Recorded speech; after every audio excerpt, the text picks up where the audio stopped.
আসসালামু আলাইকুম। আজকে দেখব কিভাবে সহজেই দশমিকের গুণ নির্ণয় করতে পারি। যে কোনো পরীক্ষায় দশমিকের গুণ আসবেই। সামনে বৃত্তি পরীক্ষা অবশ্যই দশমিকের গুণ থেকে প্রশ্ন আসবে। এর গুণগুলো যদি আসে আমরা কিভাবে সমাধান করব আমরা একটু দেখব। এই তিনটা কোশ্চেনই বিগত বছর প্রাথমিক শিক্ষা সমাপনী পরীক্ষায় আসছিল।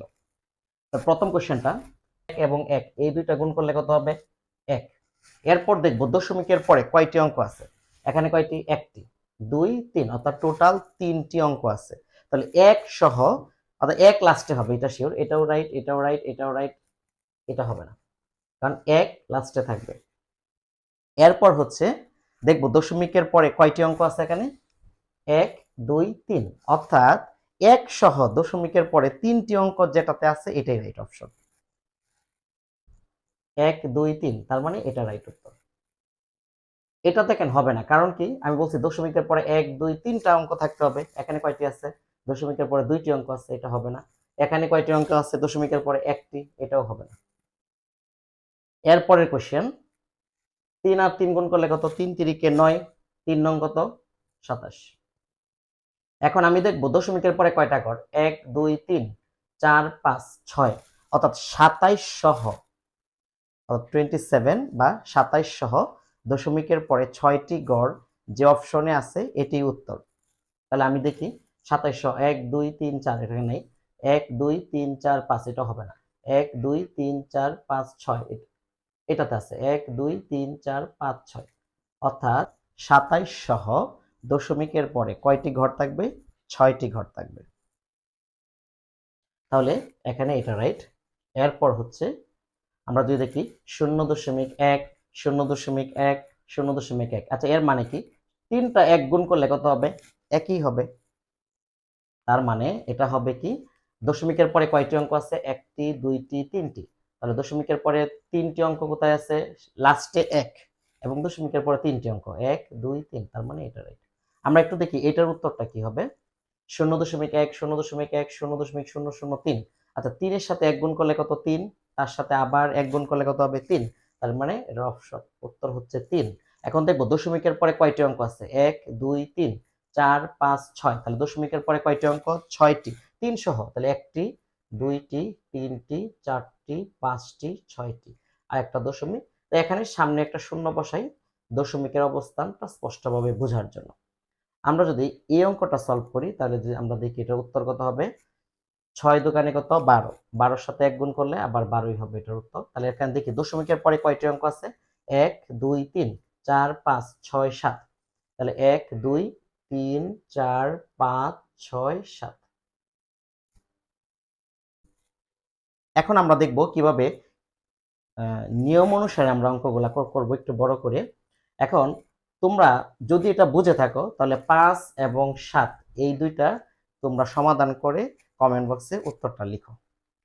তাহলে 1 নম্বর নিয়মটা হচ্ছে শুরুতে দশমিক বিন্দু বা দশমিক চিহ্ন ছাড়া সংখ্যাগুলোকে সাধারণ পূর্ণ সংখ্যা হিসাবে গুণ করতে হবে। অর্থাৎ শুরুতে দশমিক ভুলে যেতে হবে, অর্থাৎ নর্মাল একটি গুণ করব। কিভাবে গুণ করব? ধর 580-র সাথে 50 গুণ করব। নর্মাল যেভাবে গুণ মনে করবেন অঙ্কটাতে দশমিক নেই, আপনি আপনার মতো নর্মাল একটি গুণ করবেন দশমিক ছাড়া। দশমিক বিন্দুটা মাথায় আসবে না, নর্মাল গুণ মনে করতে হবে দশমিক নেই। তাহলে আমরা নর্মাল গুণটি করি।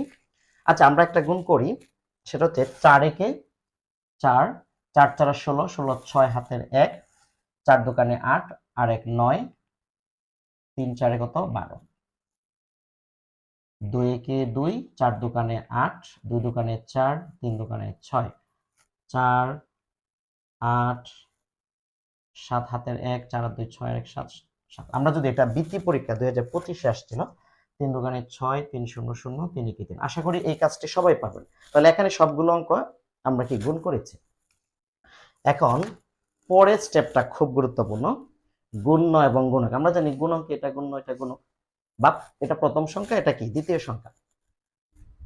একটু ভালো করে খেয়াল করবেন, গুণ্য এবং গুণক দুটিতে দশমিকের পরে মোট কয়টি অঙ্ক আছে তা বের করি। আমরা তা বের করব। গুণ্য এবং গুণক এই দুটাতে দশমিকের পরে মোট কয়টি অঙ্ক আছে? একটি অঙ্ক আছে, এখানে কিন্তু নেই, এখানে একটি।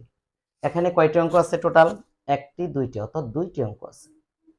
এখানে কয়টি অঙ্ক আছে? একটি, দুইটি, তিনটি, অর্থাৎ দশমিকের পরে মোট কয়টি অঙ্ক আছে এখানে? দশমিকের পরে মোট 3টি অঙ্ক আছে এখানে। আচ্ছা, আমরা অঙ্কগুলো বের করলাম। বের করার পর পরে কি বলছে? আচ্ছা, আমরা সবগুলোর অঙ্ক বের করি। এটা এখানে কয়টা আছে? একটা, দুইটা, তিনটা, চারটা। এখানে আছে 4টি। এখানে আছে কয়টা? 1 2 3 4 5 6। এখানে আছে 6টি। আমরা অঙ্কগুলো বের করলাম। এরপর দেখেন সেকেন্ড স্টেপটা কি? কয়টি অঙ্ক আছে তা বের করলাম। তা বের করলাম ডান দিক থেকে। এই যে ডান দিক, অর্থাৎ ডান দিক কোনটা? আমার হাতের ডান দিক। অর্থাৎ আমরা কি এই হাতে যে কাজগুলো, অর্থাৎ ডান দিক থেকে মোট অঙ্কের সমান স্থান বামে গিয়ে দশমিক বিন্দু বসাতে হবে। অর্থাৎ ডান দিক থেকে মোট অঙ্কের সমান স্থান বামে গিয়ে আমাকে দশমিক বসাতে হবে। তাহলে এখানে দেখেন, এখানে মোট কয়টি অঙ্ক আছে? একটি। তাহলে একটি ঘর বামে, অর্থাৎ ডান দিক থেকে একটি ঘর বামে গিয়ে আমি দশমিক বসাবো। এই যে এখানে শেষ উত্তর। এখানে কয়টি আছে? একটি ঘর দুইটি, অর্থাৎ একটি অঙ্ক দুইটি অঙ্ক। তাহলে দুইটি অঙ্ক বামে গিয়ে দশমিক বসাবো ডান দিক থেকে। এখানে কয়টি অঙ্ক আছে? একটি, দুইটি, তিনটি, অর্থাৎ তোমাকে তিনটি, 1 2 3, অর্থাৎ এই জায়গায় দশমিক বসাতে হবে। অর্থাৎ 3টি অঙ্ক বামে গিয়ে তোমাকে দশমিক বসাতে হবে। এরপর যদি দেখি আমরা এই অঙ্কটা, এখানে কয়টি অঙ্ক আছে? দশমিকের পরে মোট অঙ্ক কয়টি আছে? 4টি। তাহলে কি 1 2 3 4, আপনাকে ডান দিক থেকে 4টি গড় বামে এসে দশমিক বসাতে হবে। আচ্ছা, এই অঙ্কটাতে দেখি আমরা দশমিকের পরে কয়টি অঙ্ক আছে? একটি, 2 3 4 5 6টি। এখন এখানে তো 1 2 3 4 5, এখানে 5টি অঙ্ক। এখন কি করা যায়? এটার ক্ষেত্রে আমরা 3 নম্বর নিয়মটা দেখব। যদি গুণফলের অঙ্কের সংখ্যা মোট দশমিক গড়ের চেয়ে কম হয়, অর্থাৎ গুণফলে অঙ্কের সংখ্যা, এখানে অঙ্ক কয়টি হয়েছিল? 6টি। এই 6টি কিন্তু মোট দশমিক গড়ের চেয়ে কম হয়, অর্থাৎ আমার কিন্তু কম হয়েছে। তবে বাম পাশে মানে এই পাশ, বাম পাশে প্রয়োজনীয় সংখ্যক শূন্য বসিয়ে দশমিক দিতে হবে। অর্থাৎ আমার গড় কয়টি দরকার? 6টি। এখানে আছে কয়টি গড়? 1 2 3 4 5, অর্থাৎ 5টি আছে। তাহলে আমাকে আরেকটি ঘর কি দিয়ে বসাতে হবে? শূন্য দিয়ে বসাতে হবে। শূন্য দিয়ে বসানোর পর আমাকে কি করতে হবে? দশমিক দিতে হবে। এখন আমরা অনেক সময় এই শূন্যগুলা আসলে ওইভাবে দশমিকের বামে যে শূন্যগুলা, এটি আসলে ওইভাবে ভ্যালু নেই। এটা আসলে জাস্ট দশমিকের অবস্থান স্পষ্ট বোঝানোর জন্য আমরা শূন্যগুলো দিয়ে থাকি, যাতে দশমিকটা বোঝা যায়। না হলে অনেক সময় দশমিকটা কি বোঝা যাবে না। তাহলে এই অঙ্কটাতে যদি কি দশমিকের পরে মোট কয়টি ঘর আছে? 3টি। তাহলে দশমিকটা কি হবে? 1 2 3, 3 ঘর কোথায় হবে? 3 ঘর বামে।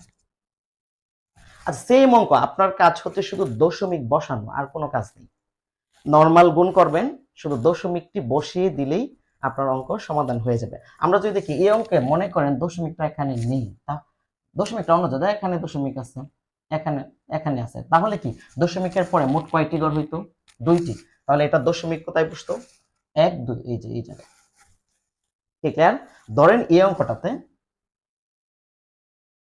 দশমিক হচ্ছে এই জায়গায়, এটার দশমিক হচ্ছে, ধরেন দশমিকটা এই জায়গায়, এটার দশমিক এই জায়গায়। তাহলে দশমিকের পরে মোট কয়টি অঙ্ক আছে?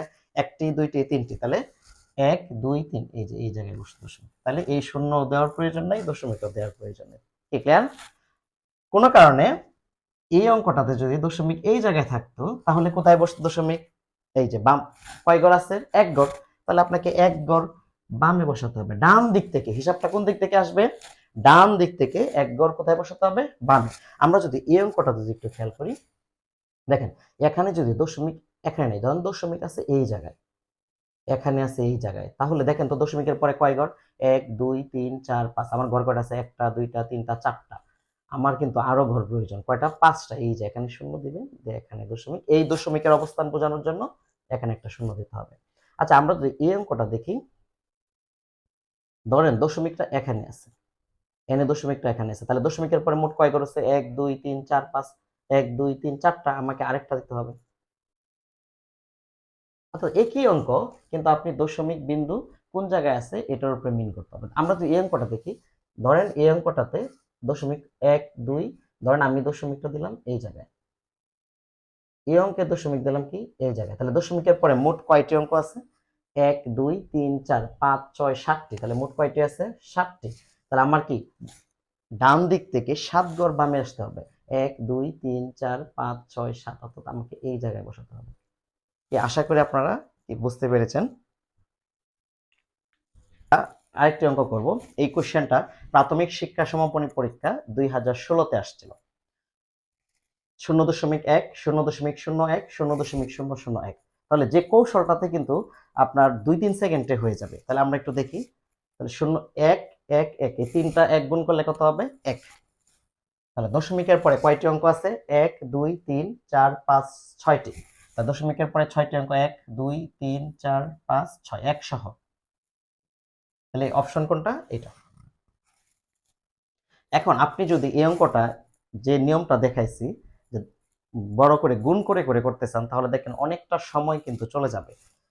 প্রথমে কি এই দুইটা গুণ করতে হবে, 0.001 এর সাথে কত 0.01। আমি যেটা গুণ করি তাহলে কত হচ্ছে 1 1 1 1 0 0 1 0 0। বলছে যে এই দুইটা শূন্য বলেছি শুধু দশমিকের অবস্থান স্পষ্ট করার জন্য দেওয়া হয়েছে। আমরা যদি এই শূন্য দিয়ে করি, শূন্যকে 0 0 0 এখন আমি করি। এখন দশমিকের পরে কয়টি অঙ্ক আছে? 1 2 3 4 5 1 2 3 4। আরেকটি অঙ্ক কিন্তু আমাকে দিতে হবে। এখন এই গুণফলের সাথে কিন্তু আবার 0.1 গুণ করতে হবে। 1 যদি গুণ করি 1 1 1 1 0 0 1 0 0 1 0 0 1 0 0। এখন দশমিকের পরে মোট কয়টি অঙ্ক আছে? 1 2 3 4 5 6 1 2 3 4 5। আরেকটা দিতে হবে। এখন দেখেন এভাবে, তাহলে এটার অপশন কোনটা? এটা। এখন এভাবে যদি অঙ্ক করো বৃত্তি পরীক্ষায়, তাহলে কিন্তু অনেকটা সময় কিন্তু তোমার চলে যাবে।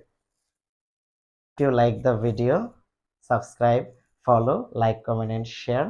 Thanks for watching.